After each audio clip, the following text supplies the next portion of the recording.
여러분 안녕하세요. I love 9입니다. 오늘도 여러분과 함께 정말 뜨거운 뉴스를 들고 왔는데요. 이거 진짜 놓치면 후회하실 내용입니다. 혹시 영상 재밌게 보신다면 구독과 좋아요 그리고 알림 설정까지 꾹 눌러주시면 정말 감사하겠습니다. 자, 그럼 바로 시작해 볼까요? 자, 여러분 2025년 11월 20일 그러니까 어제죠. 나로 테슬라의 PP의 기자 카란싱이 올린 기사를 보고 저 진짜 깜짝 놀랐습니다. 뭐냐고요? 바로 테슬라가 애리조나 교통부 그러니까 AZDOT라고 불리는 애리조나 교통부로부터 공식적으로 상업용 로보택시 서비스를 운영할 수 있는 승인을 받았다는 소식이에요. 이게 얼마나 대단한 일이냐면요. 애리조나 주가 미국에서 세 번째로 테슬라의 이 혁신적인 자율주행 택시 플랫폼에 녹색 신호등을 켜준 주가 된 거예요. 세 번째라니. 이제 테슬라 로보택시가 본격적으로 전국 확장에 시동을 걸었다고 봐도 무방한 시점이 온 거죠. 그런데 여러분, 여기서 중요한 포인트가 뭐냐면요. 테슬라가 이미 2025년 6월에 자율주행 차량 테스트와 운영을 위한 허가 신청을 했었다는 거예요. 6월이면 벌써 몇 달 전이잖아요. 안전운전자가 있는 상태에서의 테스트, 그리고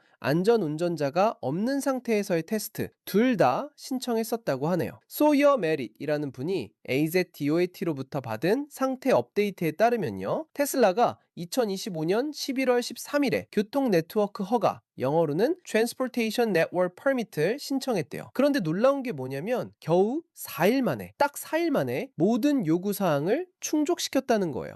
저 이거 보고 진짜 깜짝 놀랐어요. 보통 이런 정부 승인이라는 게 얼마나 오래 걸리는지 아시잖아요.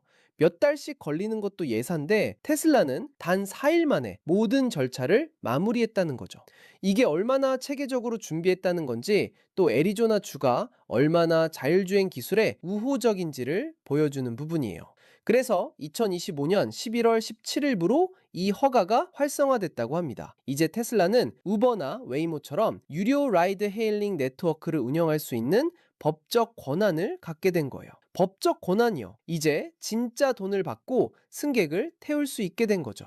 참고로 애리조나는 테슬라가 2025년 주주총회에서 공개한 6개의 확장 예정 지역 중 하나였다고 하네요. 테슬라가 계획적으로 시장을 넓혀가고 있다는 걸 알 수 있는 대목이죠.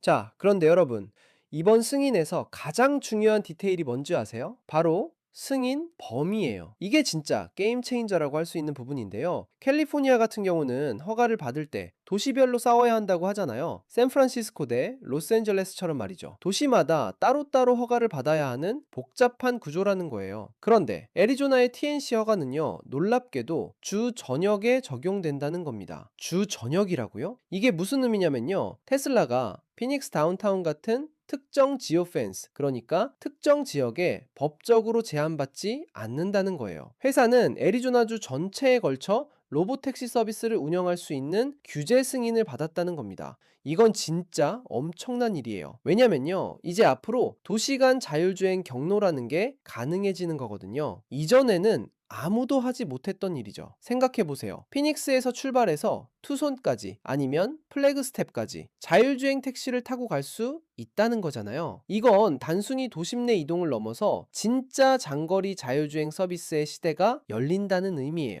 그리고 여기서 또 중요한 포인트. 테슬라는 애리조나 도로에서 이미 한동안 테스트를 해왔다는 사실이에요. 로보택시 엔지니어링 차량들과 테스트용 뮬 차량들이 애리조나주 템피에서 이미 목격됐었다고 하거든요. 하지만 지금까지는 테스트 단계였던 거죠. 그런데 이번에 받은 TNC 허가는요, 승객에게 요금을 청구할 수 있는 구체적인 사업 라이선스라는 겁니다. 이게 핵심이에요. 이제 진짜 돈을 벌 수 있다는 거죠. 이 승인은 테슬라의 애리조나 운영을 공식적으로 연구개발 단계에서 상업 서비스 단계로 전환시킨 거예요. R&D 페이지에서 커머셜 서비스 페이지로의 전환. 이건 단순한 단계 이동이 아니라 완전히 다른 차원의 비즈니스 모델로 진입한다는 의미거든요. 피닉스는 이제 테슬라 로보택시 서비스 확장의 세 번째 무대가 될 가능성이 높다고 해요. 텍사스주 오스틴과 캘리포니아주 베이에리어에 이어서 말이죠. 오스틴 베이에리어, 그리고 이제 피닉스, 세 개의 주요 거점이 확보된 거예요. 그럼 이제 다음 단계는 뭘까요? 규제 서류가 사인됐고요. 로보택시 앱은 이미 북미 전체 사용자들에게 오픈됐다고 합니다. 그러니까 이론적으로는 테슬라가 지금 당장 애리조나 운영, 이 스위치를 켤 수 있다는 거예요. 바로 내일이라도 서비스를 시작할 수 있다는 말이죠.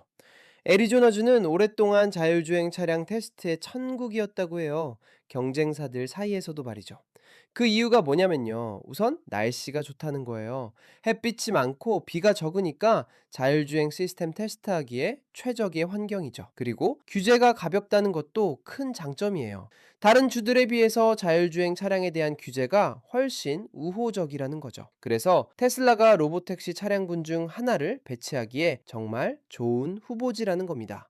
그런데 여러분, 앞으로 우리가 눈여겨봐야 할 부분이 있어요. 바로 테슬라가 안전 모니터를 포함시킬 것인지, 그리고 그들이 운전석에 앉을 것인지, 아니면 그냥 동승만 할 것인지에 대한 부분이에요. 이게 왜 중요하냐면요. 완전 자율주행이냐, 아니면 감독형 자율주행이냐를 구분하는 핵심 포인트거든요. 만약에 안전 모니터가 운전석에 앉아 있다면 아직은 감독형이고, 뒷좌석에만 있거나 아예 없다면 진짜 완전 자율주행이 실현되는 거니까요. 생각해 보세요. 테슬라가 6월에 허가를 신청했고 11월 13일에 TNC 허가를 신청했고 단 4일 만에 승인받았어요. 그리고 11월 17일부터 활성화됐죠. 이 속도감이 느껴지시나요? 이건 단순히 테슬라 한 회사의 성공을 넘어서요. 자율주행 산업 전체의 미래를 보여주는 신호탄이라고 할 수 있어요. 특히 주 전역 승인이라는 게 얼마나 혁신적인지, 이게 다른 주들에도 어떤 영향을 미칠지 정말 기대되는 부분이에요. 웨이모 같은 경쟁사들도 애리조나에서 운영하고 있잖아요. 그런데 테슬라가 주 전역 승인을 받았다는 건 경쟁 구도가 완전히 달라질 수 있다는 의미거든요. 도시 하나에서만 경쟁하는 게 아니라 주 전체가 전장이 되는 거니까요. 그리고 앱이 북미 전체 사용자에게 열렸다는 것도 주목해야 할 포인트예요. 이건 테슬라다가 단순히 한두 개 도시에서 실험하는 게 아니라 정말로 대규모 상업 서비스를 준비하고 있다는 걸 보여주는 거거든요.